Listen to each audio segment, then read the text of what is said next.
how do you start? Normally with the drawing. I got interested in folklore and hares and spring a few months ago, so did a couple of sketches.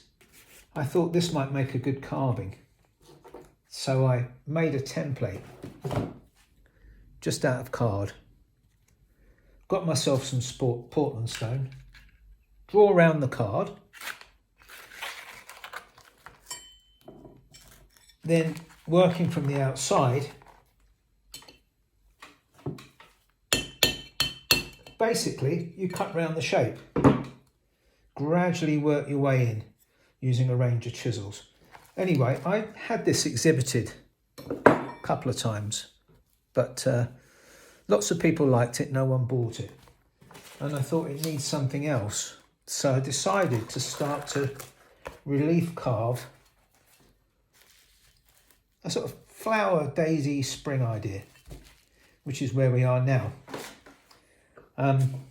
If you do relief carve, sometimes it's quite nice to have a flat background. They call this the ground, but the ground generally needs to be flat, so when you're working into it, you'll need to cut around and start to get that ground area flat. Again, small taps, work around the shape, and gradually, you want to try and get it all level.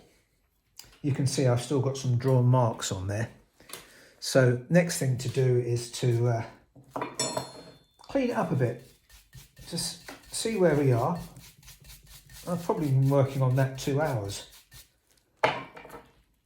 When you want to bring things out, these fishtail chisels can undercut the edges.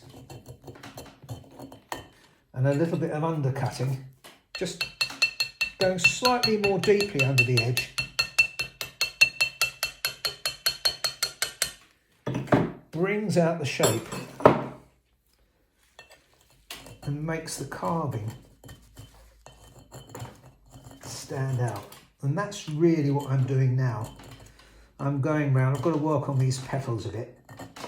Again, a lot of it's push pressure, and start to clean up, because eventually I want the whole thing to work as a piece.